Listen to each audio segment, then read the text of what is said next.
다우지수가 사상 최고치로 올라섰습니다. 자, 그동안 내려선 것보다 더 많이 올라가면서 더 높은 고지에 올라선 모습인데요.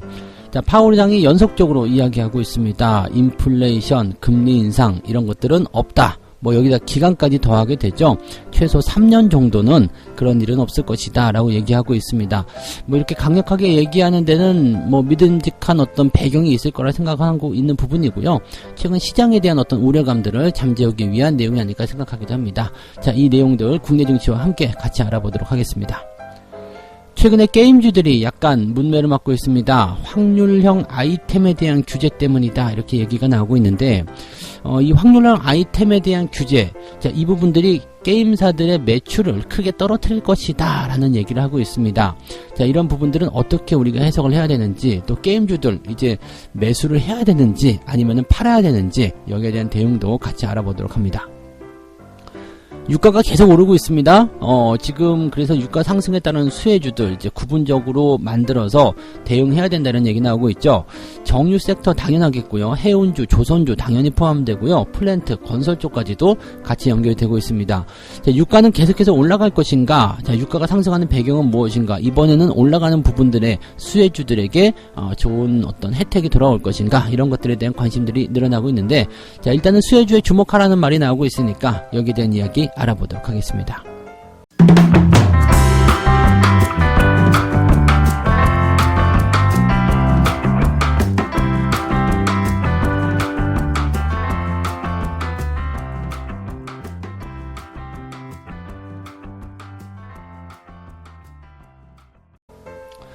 네, 반갑습니다. 오늘은 2월 25일 목요일입니다.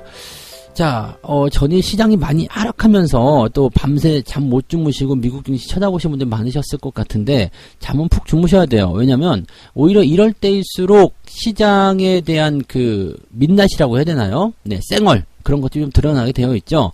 자, 지금 시장이 하락하는 것에 대한 그냥 유일한 부담감은 뭐였냐? 고점에 대한 그런 무분별한 매수, 뭐 조금 더 그 확장된 그런 어떤 거품 뭐 이런 부분이죠. 근데 거품이라고 하기 좀 그렇고요. 시장이 이제 상승하는 부분에 대해서 약간 오버한 그런 개념들이 있었잖아요. 오버슈팅에 대한 부분들 그런 것들을 이제 규제하기 위한 그런 모양새다라고 보시면 될 것 같죠. 사실 코스피 같은 경우도 2,700, 2,800포인트 정도가 원래 정상적인 추세의 그런 연장선이라고 볼 수 있는데 뭐 3,200 갑자기 튀어 올라갔잖아요. 그러니까 갑자기 먹게 되면은 이제 소화도 잘 안 되고 더부룩하고 체하고 막 그러는 것처럼 약간 소화제, 네, 이제 트름 한번 할 때까지는 좀 밥 못 먹잖아요. 많이 먹으면 다음에 배가 불렀는데 또 더 먹을 수 없잖아요. 그러니까 그런 것처럼 시간이 조금 필요한 그러한 상황이다라고만 생각하셔도 좋을 것 같아요. 근데 이제 미국은 지금 시장에 대한 어떤 단기적인 조정들이 계속 나타나고 있었고 또 미국도 국채 금리 상승에 따른 부분 때문에 뭐 자금이 이동할 것이다. 그리고 자금이 이동하는 것은 많이 올라간 주식에서 빠져나올 것이다. 이런 얘기들이 계속해서 나왔었거든요. 그러니까 그 우리나라 증시하고 그렇게 다를 게 없습니다. 근데 지금 미국 증시는 보면은 다우지수가 사상 최고치로 다시 올라서게 됩니다. 이것은 무엇을 의미하느냐죠. 즉 경기에 대한 어떤 하락 그런 부분들이 일어나는 것이 아니라 그냥 지나가는 과정이다라는 것을 단적으로 보여주는 면이거든요.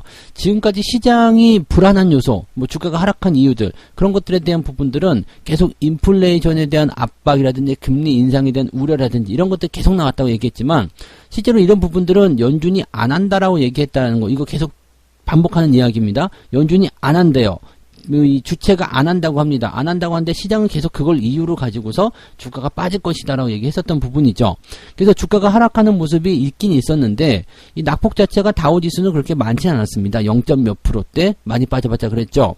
근데 나스닥 같은 경우에 이제 약간의 거품 같은 거 있잖아요. 즉 단기에 너무 올랐다라는 거. 원래의 트랙을 벗어나가지고 오버슈팅을 해버리게 되면 금방 지치게 된단 말이에요. 그러니까 그런 상태에서 주가가 어느 정도 떨어졌다. 이거 어느 정도 이해할 수 있는 부분이겠죠. 지금 나스닥 같은 경우도 오늘 올라오게 되면서 13,597포인트. 나쁘지 않아요? 네, 별로 그렇게 나쁜 부분 아닙니다. 잘 생각해 보세요. 나스닥 10,000포인트, 13,000포인트, 14,000포인트 넘어갔는데 그렇게 시간 오래 걸리지 않았거든요. 약간 너무 이제 패스트 트랙을 타고서 너무 빠르게 가지 않았겠느냐 이런 얘기를 좀 해보는 부분이고요. 다우지수 같은 경우는 거기에 비하면 이제 느긋하게 올라갔다 보셔야 되겠죠. 그리고 이런 파월의장의 그런 이야기들, 경기 부양에 대한 이야기들 나오게 되면 결국에는 다우지수는 더 올라갈 수밖에 없는 상황이죠. 지금 31,962포인트, 뭐, 본 적이 없는 그런 추세예요. 그러니까, 역사상 신고가를 또다시 한번 만들어냈다는 얘기입니다. 이렇게 되면 또 시장의 방향이 또 바뀌죠. 네.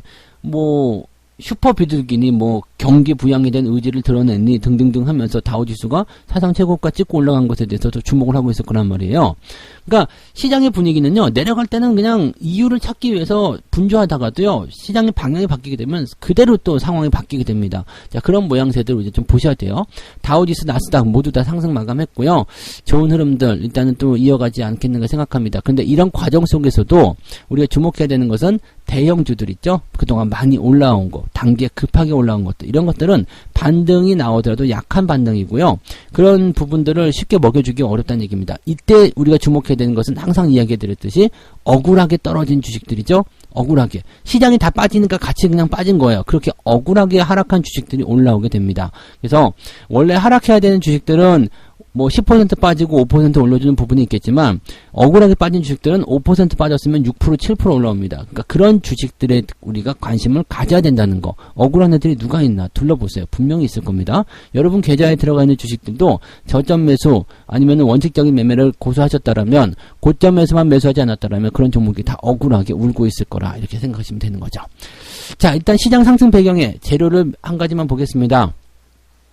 이 파월 의장이 뭐라고 얘기했냐면 연준 인플레이션 목표치 2%를 달성하려면 적어도 3년 이상 걸릴 것이다. 네, 그래서 그 기간 동안은 완화적인 통화 정책을 계속 유지하는 거 문제없다. 왜? 인플레이션 목표치에 오지 않았는데 돈 더 푼다고 무슨 상관이 있겠느냐? 이렇게 얘기가 되는 부분이거든요. 아직 멀었다. 인플레이션을 즉 물가를 상승시키기 위해서 오히려 더 노력을 해야 되는 상황이다. 이렇게 얘기하고 있습니다. 이 인플레이션에 대한 억제 압력 이런 것들보다도 우리가 목표하는 인플레이션에 도달하기 위해서는 아직 더 노력을 해야 된다라는 얘기를 하고 있는 거죠. 연평균 2%의 물가라고 합니다. 즉 물가라는 것도 오르고 내리고 하는 모습이 나타나겠습니다만 어느 정도 물가가 올라와야지 기업들이 투자를 확대하게 되고 이 인플레이션이 가져오는 뭐 나쁜 부분이 아니라 좋은 현상이라고 보시면 됩니다. 물가 올라가면 다 나쁘다고 생각하시는데 그런 건 아닙니다. 그래서 인플레이션 어느 정도 올라와 줘야지 기업들이 투자도 확대하게 되고 거기를 통해서 고용도 증가하게 되고 뭐 이런 소비가 활성화되는 상황이 벌어지게 된다는 얘기거든요. 뭐 그런 부분에 보시면 되겠고요. 앞으로도 계속 이제 인플레이션에 대한 연준의 평가를 공개하게 될 거고 뭐 3년 정도라고 이야기하고 있지만 지금 보기에는 그래도 올해는 아닙니다. 올해는 아니고 뭐 내년 뭐 지금 돼서 이제 코로나에 대한 상황이 이제 완벽하게 해소가 될 수 있는 상황이 된다라면 이제 정상적인 어떤 경제 활동에 들어가게 된다라면 뭐 1년 반 2년 내에도 이제 물가는 그대로 올라갈 수가 있겠죠. 그래서 지금 뭐 3년까지 이제 내다보는 것은 지금은 안심시키기 위한 부분일 거라 생각하고요. 3년보다 더 빠르게 일단 금리 인상이나 또는 출구 전략의 논의가 나타나게 될 겁니다. 근데 지금은 아니다라는 거죠. 근데 그게 중요한 거 아니겠습니까? 지금은 아니다. 지금은 아니니까 미리 앞에 있는 것들을 걱정하실 필요가 없어요. 시장에 너무 과하게 반응한 부분이 있다라고 생각하시면 됩니다. 금리 인상 같은 경우도 지금의 제로금리 수준 계속 유지할 것이다. 그 다음에 매월 최소 1200억 달러 규모의 채권 매입을 하겠다. 네. 계속 이야기하고 있습니다. 파월은 얼마나 답답할까요? 계속 아니라고 이야기하는데 시장이 기라고 얘기하고 있어. 아니라고요. 내가 안 한다는데요. 그냥 너 할 거잖아. 계속 이렇게 얘기하고 있는 거거든요. 답답한 파월의 마음을 조금 이해해 주셨으면 좋겠습니다. 저도 좀 그래요. 네. 자, 국내 증시도 살짝 보면은요, 연기금 때문에 지금 골치가 무지하게 아프다고 합니다. 난리가 났어요. 연기금 왜 이렇게 파느냐. 지금 40거래일 연속 순매도다. 미친놈들 아니냐. 네. 얘들 빤스는 입고 있는 거냐. 한번 확인해봐라. 뭐 이런 얘기들 계속 나오고 있습니다. 사실 이제 지금은 진짜 빤스도 없을 테고요. 머리카락도 다 밀어갖고 다 팔았을 겁니다. 이제 뭘 팔지? 네. 뭘 팔아야 될지 모르는 상황이 좀 됐어요. 근데 여기서 더 팔 거다라고 얘기하고 있습니다. 뭐 콩팥 뛰나요? 네. 이렇게까지 가면은 안 되지 않나 싶습니다. 지금 연기금들이 이렇게 연속적으로 매도하는 것에 대해서 국민청원도 올라가고 있고 많은 어떤 억측이나 이야기들도 많이 나타나고 있어요. 일부에서는 이런 것도 나오고 있죠. 공매도 세력들이 그동안 손실 본 것을 이 주가 상승 때문에 손실 본 것을 메꿔주기 위해서 연기금 일부러 팔고 있는 건 아니냐. 얘들 조사해봐야 된다. 뭐 이런 음모론까지도 나오고 있잖아요. 근데 실제적으로 연기금은 그렇게 공매도 세력을 도와주기 위해서 매도한다 이런 건 아닙니다. 그래서 여기까지는 너무 많이 가셨다 이렇게 생각하시면 되는 거고요. 그냥 뭐 재미삼아서 이제 뭐 빤스도 팔고 있다 뭐 이렇게 얘기하지만 실질적으로 그렇게 매도를 하는 부분들이 너무 과하다는 것은 인정을 해야 돼요. 지금 연기금이 국내 주식의 비중을 줄이겠다라고 하는 것도 어떻게 본다라면은 정면으로 맞받아칠 수 있는 부분이거든요. 왜냐면 연기금 같은 경우는 사실 국민의 돈으로 하는 건데 국내 시장에 대한 어떤 비중을 축소하고 해외 쪽으로 나가겠다. 뭐 물론 돈을 벌어들이는 거기 때문에 돈을 더 많이 벌어야 된다라는 개념으로 갈 수 있겠습니다만 이렇게 된다라면은 국내 시장에 대해서 너무 부정적으로 보는 것 아니냐. 왜 국내 시장처럼 저평가되어 있는데 또 개인 투자자들이 또 우리 국민의 돈으로 왜 다른 해외 쪽에 수수료를 내고 이렇게 해주느냐 이렇게 볼 수도 있는 거거든요. 연기금이나 이제 개인들이 바라보는 입장이 좀 다를 수도 있겠습니다만은 어쨌든 지금 연기금은 이 딱 하나의 목적이에요. 비중을 낮추기 위해서 비중을 조절하기 위해서 파는 것이다. 그리고 그렇게 비중을 낮추기 위해서라면 지금의 코스피 수준을 봤을 때는 추가적으로 30조 원대 순매도가 나올 수 있다. 뭐 이렇게 얘기를 하고 있다라고 합니다. 지금 이 정도라면은 지금 사실적으로 봤을 때는 연기금은 이렇게 되면은 안 되겠죠. 이게 뭐 그게 맞는다고 하더라도요. 이게 전체적으로 어떤 시장의 어떤 방향이나 상황을 생각해야 되는 부분이 있거든요. 지금 투매의 이유, 이 투매의 원인을 연기금으로 지금 몰아가고 있단 말이에요. 사실 연기금이나 외국인이나 매도를 하고는 있습니다만 어제 보시면 아시겠지만 규모가 크지가 않아요. 뭐 연기금 2천억이거든요. 그동안 팔아먹은 게 물론 많긴 합니다만 2천억이거든요. 근데 2천억 정도 연기금 2천억 매도, 외국인 뭐 한 3천억, 4천억 매도 이거 가지고 지금 주가가 이렇게 투매 기간, 투매 양상 뭐 코스닥 3% 막 이렇게 코스피 2.몇 % 이렇게 하락 이게 나올 수가 없어요. 이렇게 나온 이유는 무조건 개인 투자자들이 쏟아냈다고 보시는 거거든요. 그러니까 뭐라 그럴까요? 건강하지 못한 자금들에 대한 어떤 투매 양상을 좀 이끌어냈다. 그래서 여기서 사실은 너무 높은 가격에 뭐 신용이나 또는 뭐 그런 것들을 통해서 무분별하게 매수했었던 부분들의 자금들이 이제 견디지 못하고 나오는 과정이다라고 생각하시면 되겠죠. 오히려 이제 금융투자 쪽이 조금 정직하게 매수가 들어갔어요. 그래서 주가 반등에 대한 가능성들을 조금 조심스럽게 점쳐져 볼 수 있지 않겠나 생각해 봅니다.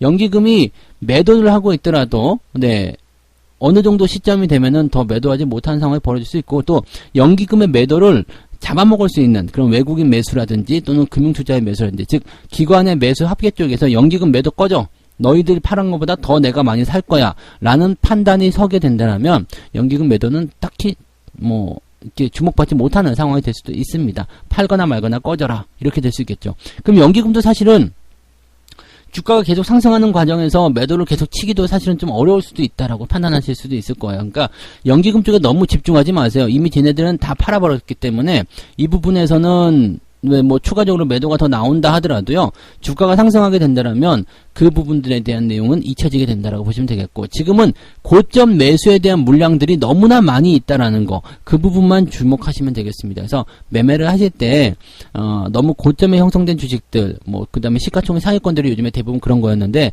그런 것들만 좀 조심해서 투자하시면 잘 넘어가실 수 있다라고 말씀을 드릴 수 있겠습니다. 이 부분 꼭 여러분들 명심하시기 바랍니다. 네.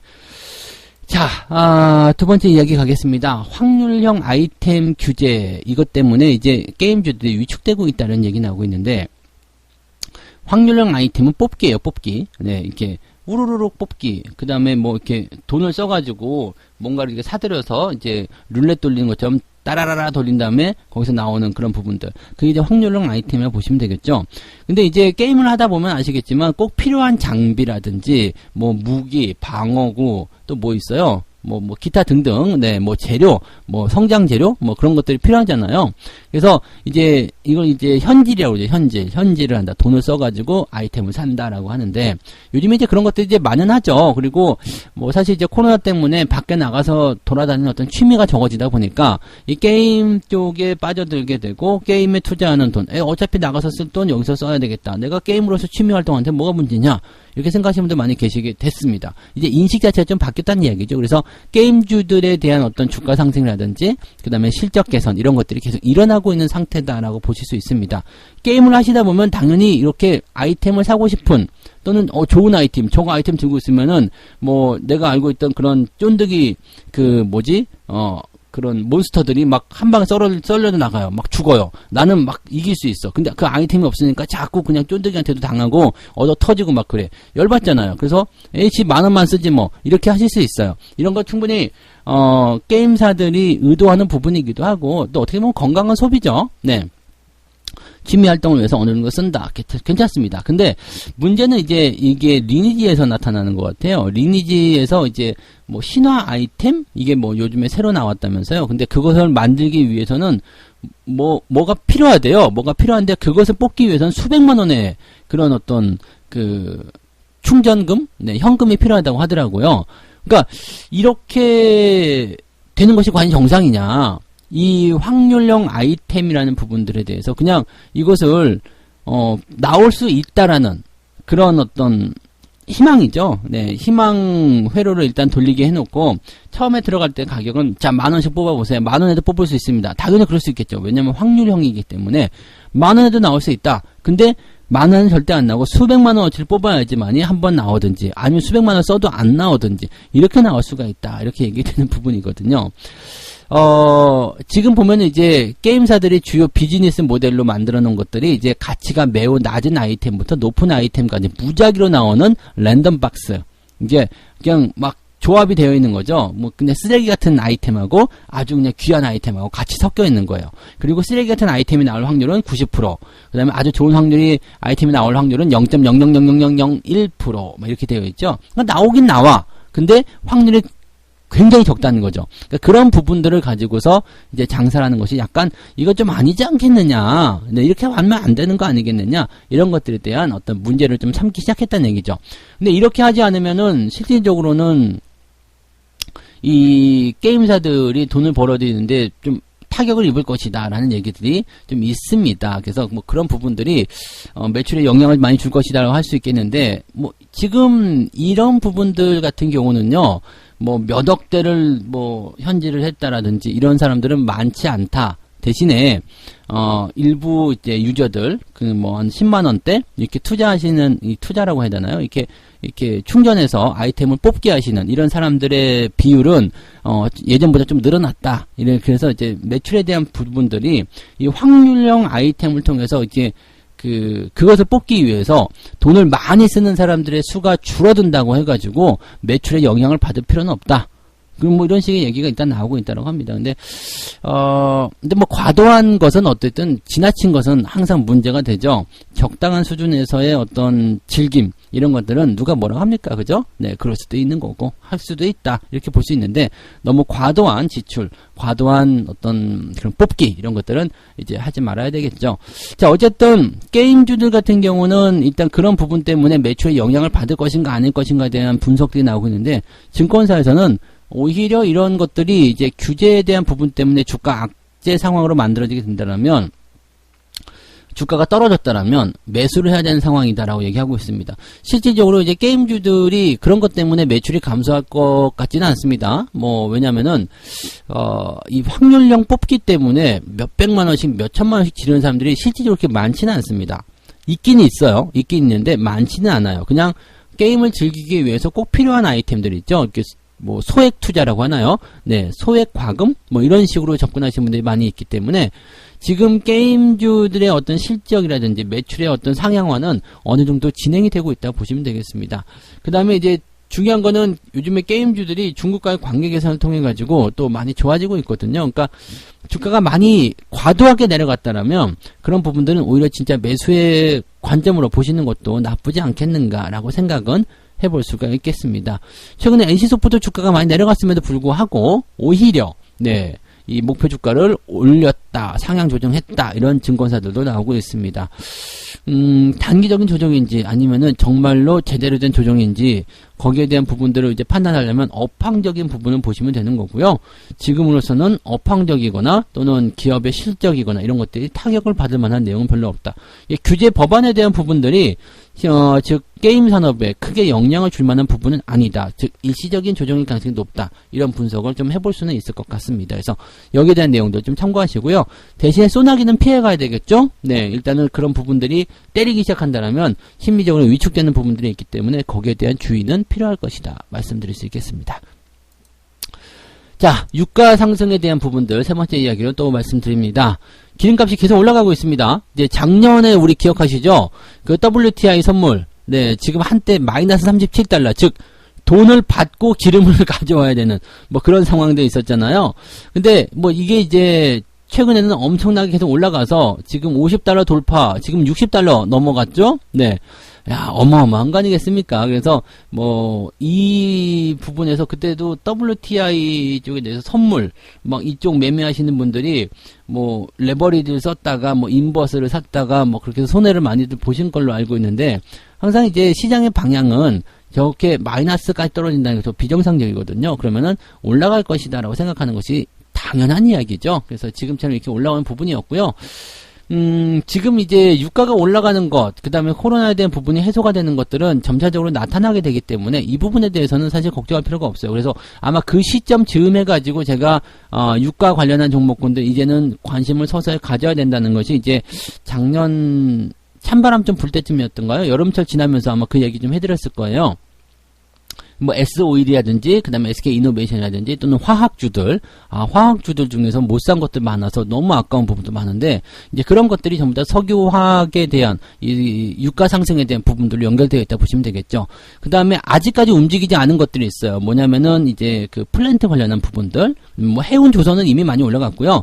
그래서, 그 플랜트 관련한 부분에서 본다라면은 이쪽 부분들이 이제 실질적으로 유가 상승에 대한 수혜주가 될 수 있는 거거든요. 그래서 유가가 계속해서 올라감에 따라서 이제 수혜를 받을 수 있는 그런 내용들이다라고 보시면 되겠고, 얼마 전에 저희가 월급 종목으로 산 종목이 있죠. 그 플랜트 관련한 종목, 그런 것들이 이제 여기에 따른 이제 수혜주다라고 생각하시면 되죠. 그런 정도의 이제 분석이라고 좀 보시면 될 것 같고요. 유가가 계속해서 올라갈 것이냐 이 부분인데, 지금 유가에 대한 상승은 당분간은 더 진행되거나 아니면은 최소한 내려가진 않을 것이다라는 분석이 나오고 있습니다. 그리고 이렇게 유가에 대한 어떤 부분들은 경기가 회복되는 그쪽으로 연결되는 고기가 많이 있습니다. 경기가 좋아지고 있다. 백신에 대한 부분들 또는 이제 경제 재개, 그다음에 이런 등등등의 이야기를 통해서 유가가 계속해서 유지는 해줄 것이다. 수요가 계속 유지해줄 것이다. 라고 얘기가 되고 있는 부분이기 때문에 과거와는 많이 달라졌죠. 많이 다른 상황이 좀 됐습니다. 그래서 지금 보면 이제 정유화학, 이런 섹터에서는 당연히 수혜를 받는 거고요. 그 다음에 유조선, 만드는 조선주, 또 해운주 당연히 늘어나게 되는 거고요. 그 다음에 건설, 플랜트, 수요에 대한 증가 이런 것들, 또 조선 기자재 이런 쪽으로 전부 다 포함됩니다. 그래서 이런 종목군들이 여러분들에게 뭔가 좋은 희망적인 메시지를 좀 주지 않을까라고 생각합니다. 그래서 그런 종목들 관심 있게 좀 살펴보시면 좋을 것 같고요. 경기 회복에서는 건드려봐야 될 종목들이 굉장히 많이 있습니다. 그래서 그런 종목군들 위주로 일단 살펴보시고요. 걔네들 중에서도 많이 올라갔다면 일단 쳐다보지 마시고, 많이 오르지 않은 종목들 위주로 잘 살펴보시기 바랍니다. 지금 시장은요, 주가가 조정을 받았던 투매를 만들었던 별로 중요하지 않습니다. 아래쪽에서 사가지고 있으면 그냥 올라가는 장이에요. 그러니까 고점에서 남들 다 올라갔을 때, 고평가됐을 때 따라 들어가지 마시고요. 저점에서 잘 사놓고 기다리시기 바랍니다. 항상 말씀드리죠. 저점 천국, 고점 지옥. 자, 그것만 잘 기억하고 들어가시면 될 것 같습니다. 자, 오늘 세 가지 이야기 이렇게 말씀드려봅니다. 다우지수 사상 최고가 더 올랐다. 말 필요 없죠? 그동안 계속 강조드렸던 이야기들 그대로 시장에 반영되었다 보시면 될 것 같고요. 자, 확률형 아이템 규제 때문에 게임주도 이제 폭락이다, 큰일 났다, 이렇게 보실 수 있겠습니다만, 실질적으로 이제 걱정하시는 것만큼 매출이 줄어들 것 같지는 않고요. 대신에 업황적인 부분에서 어떤 기대감들 이런 것들은 계속 유지가 되고 있다. 다만 이제 소나기는 좀 피해가야 된다. 지금 규제가 나왔기 때문에 거기에 대한 부담감 나올 수밖에 없다라고 생각하셔야 되는 내용입니다. 자, 유가가 상승한 부분에 대해서는 이제 수혜주에 대한 주목이 필요하다. 뭐 이건 유가에 대한 부분들은 당분간 경기가 회복되면 계속 살아날 수밖에 없는 부분이기 때문에 여기에 대한 기대감 이런 것들을 꼭 생각해 주시면 좋겠다라고 판단하시면 좋을 것 같습니다. 그래서 그런 내용들을 가지고 투자를 잘 해 나가시면 좋을 것 같네요. 네. 자, 책 한 곡지 읽고 마무리하도록 하겠습니다. 대세는 친구와도 비슷하다. 대세 추종자들은 변화하는 곳, 즉 굴절 지점에서 상처를 입게 된다. 늘 대세를 추종하지만 무리 중 한 사람이란 사실을 각인하고 그 굴절 지점에 대한 촉각을 곤두세워야 할 것이다. 그냥 여러분들 지금 대형주 사놓고 묻어 뭐 그런 거 이야기 많이 들으셨을 거예요. 이게 대세거든요. 대세라는 것은 그냥 모든 사람들, 즉 군중이, 많은 사람들이 생각하고 있는 그런 기운들이라고 보시면 될 것 같은데 최근에 대형주에 집중됐었던 모습들이 그렇습니다. 코스피가 3,000을 넘어가면서 약간 흥분한 개념도 좀 있었고요. 정말 주식 투자 한 번도 안 해본 사람들이 계좌를 만들어서 이렇게 무리하게 또 투자를 한다거나 대형주에 집중한다거나 많이 오른 주식에 신경도 쓰지 않고 막 빚내서 투자한다든지 이런 분들 너무나 많다는 얘기죠. 그러니까 이런 상황들이 만들어지다 보니까 시장이 조정을 받을 수밖에 없는 상황들이 만들어진 겁니다.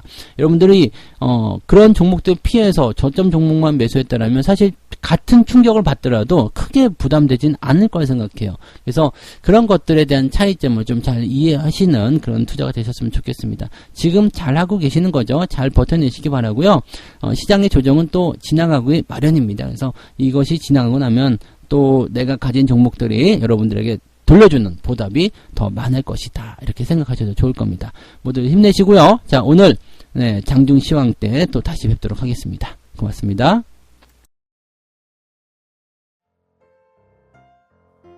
본 방송에서 제공되는 모든 정보는 투자 판단의 참고 자료이며 투자의 최종 책임은 본 방송을 이용하는 본인에게 있습니다.